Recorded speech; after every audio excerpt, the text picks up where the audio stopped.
नमस्कार। आसान commerce classes में आपका स्वागत है। आज हम करेंगे 12th क्लास की बिजनेस स्ट्रेटजी का चैप्टर 10 यानी financial market.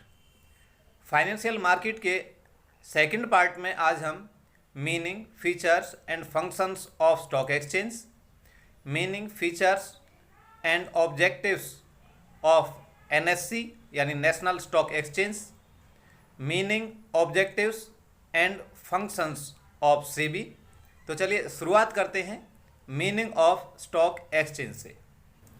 Stock exchange is an organized market where sale and purchase of various types of securities is performed as per the prescribed rule। यानी स्टॉक एक्सचेंज एक ऐसी जगह होती है, ऐसी एक ऑर्गेनाइज्ड मार्केट है जहाँ पर अलग अलग तरह की सिक्योरिटी जैसे शेयर हैं, डिबेंचर हैं, बॉन्ड्स हैं, इनका क्रिया विक्रय, इनके सेल और परचेज एक प्रेस्क्राइब्ड रूल, एक निश्चित नियमों के तहत यहाँ पर की जाती है। तो ये स्टॉक एक्सचेंज होता क्या और क्या इसकी इम्पोर्टेंस है, ये चीज़ हम देखते हैं कि किसी भी जो देश की डेवलपमेंट है वो उसके इंडस्ट्रियल डेवलपमेंट के ऊपर डिपेंड करता है, और इंडस्ट्रियल डेवलपमेंट का पता हमें स्टॉक एक्सचेंज से पता है। इसका एक इंडेक्स होता है कि अगर शेयरों की कीमत बढ़ती है तो समझेंगे इंडस्ट्रियल पोजीशन वहाँ की ठीक है उस देश की। तो एक किस्म से स्टॉक एक्सचेंज को हम एक देश की किसी की अर्थव्यवस्था के डेवलपमेंट को मापने का एक बैरोमीटर भी कह सकते हैं। इससे हमें पता लगता है कि वहाँ की जो इंडस्ट्रियल डेवलपमेंट की कंडीशन कैसी है। अब हम देखते हैं यहाँ पर features of stock exchange. Stock exchange के फीचर्स में सबसे पहले कि ऑर्गेनाइज्ड मार्केट, जैसे कि हमने देखा था यहाँ पर ये क्या है कि एक ऑर्गेनाइज्ड मार्केट है। ऐसा नहीं है कोई भी आदमी सेल और परचेज शेयर सिक्योरिटीज़ की कर लेगा, शेयर डिबेंचर्स की। वहाँ पर एक मैनेजमेंट कमेटी होती है इसकी, जिसके अपने रूल्स होते हैं और उसके तहत ही इनका यहाँ पर जो सेल परचेज सिक्योरिटीज़ की जाती है। Next, necessity to obey rules. अब इसका क्योंकि ऑर्गेनाइज्ड मार्केट है, इसके अपने रूल्स हैं, तो यहाँ पर इन रूल्स का ओबे करना यहाँ पर नेसेसरी होता है। अगर रूल्स के बाहर कोई जाता है तो वहाँ पर उसको पनिशमेंट भी की जा सकती है, उस सौदे को रद्द किया जा सकता है और उसको फाइन भी वहाँ पर किया जा सकता है। डीलिंग इन सिक्योरिटीज़, जो स्टॉक एक्सचेंज है यहाँ पर सिक्योरिटीज़ में डीलिंग होती है, जैसे शेयर है, डिवेंचर्स है और मनी मार्केट की कुछ हमारी सिक्योरिटीज़ होती हैं, कॉल मनी है, ट्रेजरी बिल्स हैं। तो इस तरह की चीज़ों में यहाँ पर डीलिंग होती है।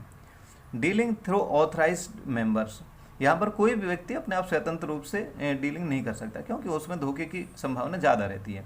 तो यहाँ पर जो भी डीलिंग की जाती है वो ऑथराइज्ड मेंबर्स होते हैं इसके, जिनको ब्रोकर होते हैं, सब ब्रोकर्स होते हैं, उनके माध्यम से कोई न कोई यहाँ पर जो भी सेल परचेज की जाती है उनके माध्यम से की जाती है। अब देखते हैं आगे, ये हमारे फीचर्स हैं जो कि हमारे किसी भी डेफिनेशन से ही हमारी फीचर या करेक्टरिस्टिक्स हमारे निकल जाती हैं। डेफिनेशन में सभी मैक्सिमम जो करेक्टरिस्टिक्स हैं वो हमारे शामिल होते हैं। अब आगे चलते हैं हम स्टॉक एक्सचेंज के फंक्शंस, क्योंकि एग्जाम्स में ज़्यादातर हमारे क्या है स्टॉक एक्सचेंज का मीनिंग, फीचर या फंक्शन, ये चीज़ आमतौर पर पूछी जाती है। वैसे स्टॉक एक्सचेंज अपने आप में बहुत एक वाइड टॉपिक है, लेकिन हमारे सिलेबस के हिसाब से इसमें हमें केवल इतने स्टॉक एक्सचेंज के लिए तो मीनिंग, फीचर्स और इसके फंक्शंस ही हमारे इसमें शामिल हैं। तो इसमें फंक्शंस में हमारे क्या, liquidity and marketability to existing securities, जो हमारे पहले से इशू हो चुकी हैं, जैसे कि हमने पिछले चैप्टर में किया था primary market and secondary market. तो प्राइमरी मार्केट में तो एक बार कंपनी इशू कर देती है, फिर उन शेयरों को जिनका पैसा लग जाता है तो वो कई बार उसे बेचना चाहते हैं, तो वो उसको आसानी से बेचने की सुविधा जो सिक्योरिटीज़ को, शेयर डिवेंचर्स को, ये स्टॉक एक्सचेंज है, ये हमारे उपलब्ध कराता है। इससे उसकी लिक्विडिटी बढ़ती है। लिक्विडिटी का मतलब कभी भी उनको कैश में कन्वर्ट किया जा सकता है। सेकेंड पॉइंट हमारा प्राइसिंग ऑफ सिक्योरिटीज़। तो स्टॉक एक्सचेंज में जो सिक्योरिटीज़ की प्राइस है वो पूरी तरीके से डिमांड एंड सप्लाई की फोर्स के ऊपर डिपेंड करती है। यानी किस चीज़ की डिमांड बढ़ जाती है तो उसकी कीमत भी बढ़ जाती है, अगर किसी की डिमांड कम हो जाती है तो उसकी कीमत भी हमारी कम हो जाती है। सेफ्टी ऑफ ट्रांजैक्शन, इसकी जो अगर पूरा इसको हम देखें, स्टॉक एक्सचेंज का मतलब ही हमारे क्या, सेफ्टी ऑफ ट्रांजैक्शन से है कि यहाँ पर जो भी ट्रांजैक्शन की जाती हैं वो पूरी तरह से सेफ होती हैं, क्योंकि ये किसी न किसी के जो इसके मेंबर्स होते हैं, ऑथराइज मेंबर, उनके द्वारा की जाती है। तो उनकी गारंटी होती है वो सेफ्टी रखें, उस किसी के साथ में कोई धोखाधड़ी ना हो। कंट्रीब्यूट टू इकोनॉमिक ग्रोथ, यहाँ पर ज़्यादातर लोग जो अपने पैसे को जब स्टॉक एक्सचेंज की सुविधा मिल जाती है तो काफ़ी लोग इसको अपने जो पैसे को स्टॉक एक्सचेंज में लगा देते हैं, मार्केट में लगा देते हैं। तो वहाँ से शेयर मार्केट, शेयर में, डिबेंचर्स में जब पैसे को लगाएंगे तो वो पैसा हमारे क्या कंपनीज़ की प्रोडक्टिविटी जो कार्य हैं, इंडस्ट्री की प्रोडक्टिविटी कार्यों में वो लग जाता है, जिससे हमारी इकोनॉमिक ग्रोथ बढ़ती है। सेपरेटिंग इक्विटी तो इक्विटी कल्चर का मतलब यहाँ कल्चर है, इसमें जो स्टॉक एक्सचेंज है स्टॉक शेयर खरीदने के बारे में, बेचने के बारे में बहुत सारी जो एजुकेशन है वो लोगों को देता है, और अपनी जो इन्फॉर्मेशन है उससे रिगार्डिंग शेयर और डिवेंचर से रिगार्डिंग, सिक्योरिटी से रिगार्डिंग जितनी भी इन्फॉर्मेशन है उसको पब्लिश करता है, जिससे लोगों की इसमें जानकारी बढ़ती है और ज़्यादातर लोग अपने पैसा लगाने के लिए स्टॉक एक्सचेंज में तैयार होते हैं। प्रोवाइडिंग स्कोप फॉर स्पेकुलेशन, अब यहाँ पर ये भी एक इम्पोर्टेंट पॉइंट है। स्पेकुलेशन का मतलब सट्टे बाजार, तो यहाँ पर सट्टे बाजार को अलाउ किया जाता है। सट्टा क्या है कि हम किसी शेयर को केवल इसलिए खरीद लेते हैं कि आगे चल के इसकी कीमत बढ़ेगी। तो इस सोच के साथ में कोई चीज़ अगर हम सेल परचेज करते हैं, केवल हमारा किसी कंपनी में इन्वेस्ट करने का कोई मकसद नहीं होता वहाँ पर कि हम यहाँ पर कंपनी में इन्वेस्ट करेंगे, वहाँ से हमें डिविडेंड या इंटरेस्ट के रूप में कुछ पैसा मिलेगा, बल्कि कई लोगों का केवल ये मकसद होता है कि इसकी कीमत आगे बढ़ेगी शेयर की, तुरंत हमें ऐसे बेच देंगे। तो इस तरह की सुविधा को भी वहाँ पर अलाउ किया गया है, जिसको हम स्पेकुलेशन या सट्टा बाजार कहते हैं।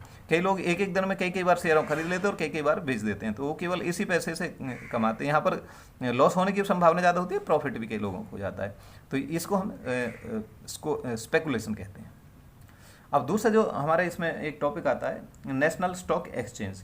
हमारे वैसे तो देश के अंदर 24 इस समय स्टॉक एक्सचेंज है, जिनमें हमारे बॉम्बे स्टॉक एक्सचेंज काफ़ी ज़्यादा बड़ा है, लेकिन एक नया हमारा जो नेशनल स्टॉक एक्सचेंज एक मॉडल एक्सचेंज जो स्थापित किया गया, इसके NSE is the latest modern and technology driven exchange.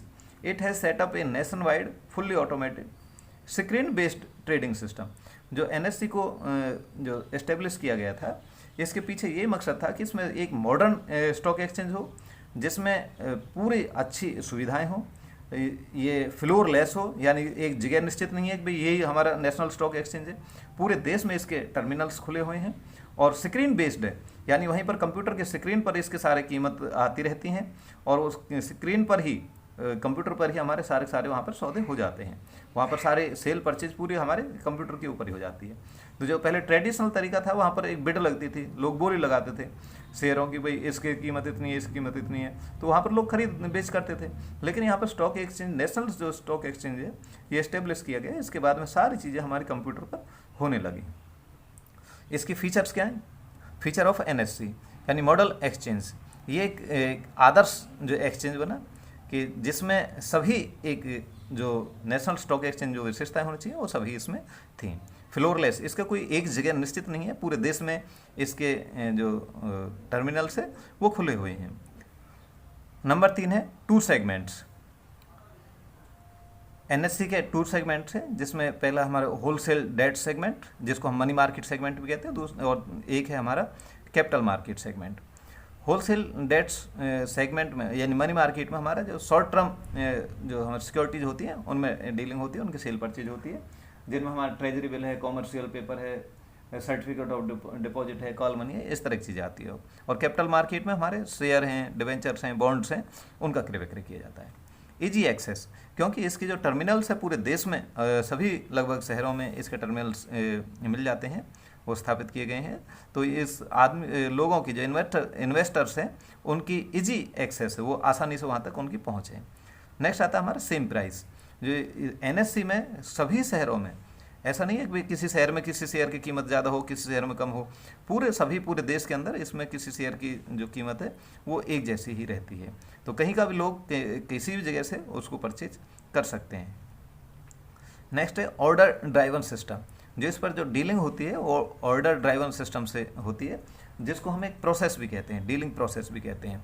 अब डीलिंग प्रोसेस को जो हमने यहाँ पर इसके 5 पॉइंट्स हैं, जिसमें सबसे पहले प्लेसिंग ऑर्डर। इसमें कंप्यूटर के ऊपर ऑर्डर प्लेस किया जाता है कि एक व्यक्ति कहता है कि इतने टाइम में मैं इतने शेयर्स, एक निश्चित संख्या शेयर की निश्चित टाइम में एक निश्चित कीमत पर बेचने के लिए तैयार हूँ।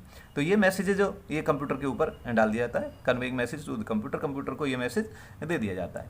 फिर इसके बाद में कुछ लोग ऐसे खरीदने वाले भी कहते हैं कि भाई इतने टाइम तक मैं इस कीमत में इन शेयरों खरीदने के लिए तैयार हूँ। तो इस तरह से उनकी मैचिंग प्रोसेस जो शुरू हो जाती है।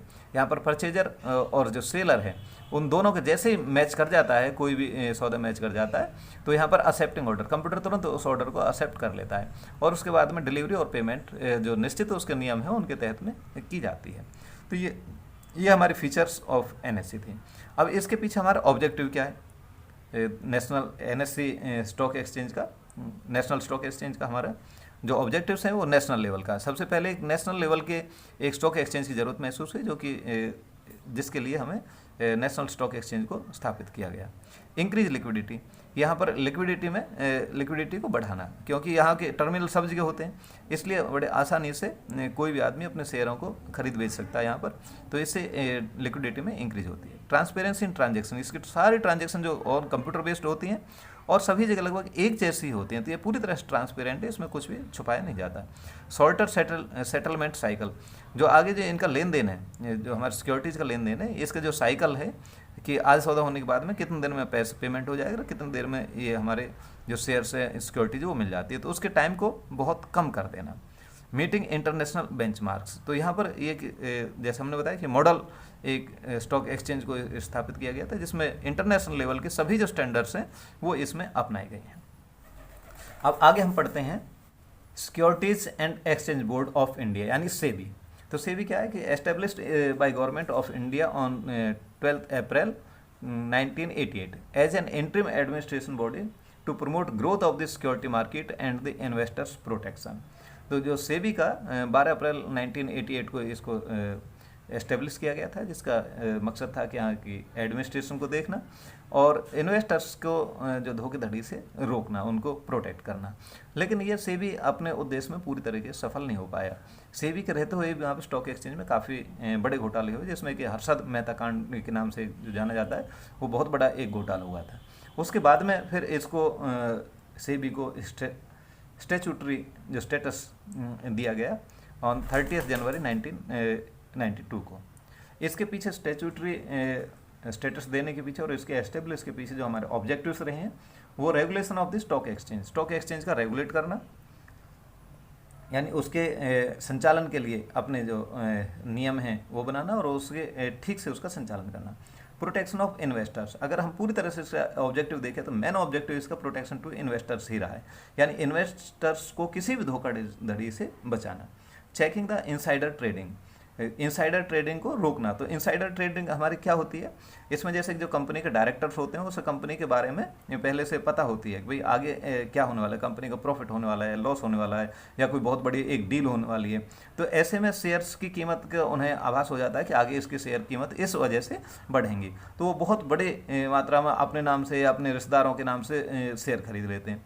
और बाद में जैसे वो डील हो जाती है, जो कि पब्लिक में जब वो बात आती है कि भाई यहाँ पर इतनी बड़ी एक डील हुई है, तो उससे उसके शेयर ज़्यादा बढ़ते हैं और उसको बेच देते हैं। इस तरह से वो अनैतिक रूप से पैसा इसमें कमाते हैं। तो इस तरह की जो इनसाइडर ट्रेडिंग, अगर ऐसा पता लग जाता है तो पूरे इशू को ही वहाँ पर रोक दिया जाता है। तो ये सेबी इस चीज़ के ऊपर भी चेक करता है, इसको भी रोक लगाता है। कंट्रोल ओवर ब्रोकर्स, जो ब्रोकर्स होते हैं इसके जिनके माध्यम से हम सेल या परचेज करते हैं, जो दलाल होते हैं वहाँ पर शेयर मार्केट के, उनके ऊपर भी कंट्रोल रखता है कि वो भी किसी के साथ में कोई धोखाधड़ी ना करे। अगर उनका कहीं ये पाया जाता है कि भाई वो किसी के साथ में, इन्वेस्टर के साथ में कोई मिसलीड करते हैं या उनको गलत गाइड करते हैं, तो ऐसे में उनका लाइसेंस भी रद्द किया जा सकता है, उनके ऊपर फाइन भी किया जा सकता है। अब स्टॉक एक्सचेंज का यहाँ पर इंपॉर्टेंट चीज़ है कि उसके फंक्शन, आमतौर पर एग्जाम में ये फंक्शन कुछ ना कुछ कोई फंक्शन आमतौर पर पूछ लिए जाते हैं। तो सेबी के फंक्शन को यहाँ पर हमने 3 भागों में डिवाइड किया गया है, प्रोटेक्टिव, रेगुलेटरी और डेवलपमेंट से रिलेटेड जो हमारे फंक्शंस हैं।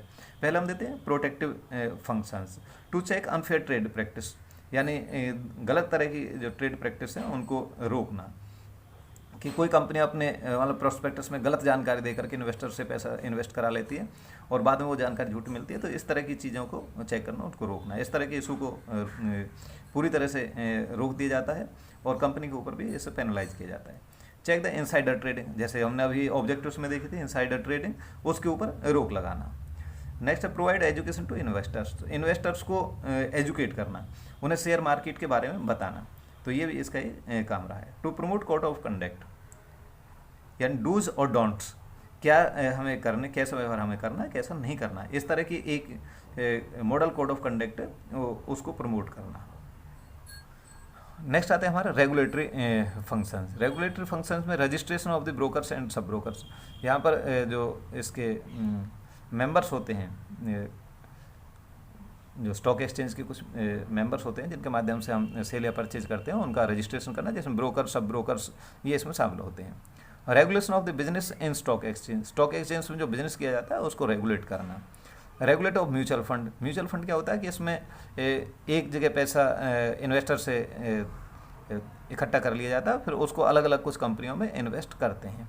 तो इस तरह की जैसे यूटीआई है, ये म्यूचुअल फंड की एक हमारी बहुत बड़ी एक संस्था है, ये लोगों से पैसे इकट्ठा करती है, फिर उसे अलग अलग शेयरों में, जो अच्छे शेयर होते हैं जिन पर ज़्यादा प्रॉफिट होने की संभावना होती है, वहाँ पर उनको इन्वेस्ट करते हैं। Audit of the share market, share market का ऑडिट करना, ये हमारे रेगुलेटरी फंक्शंस में आते हैं।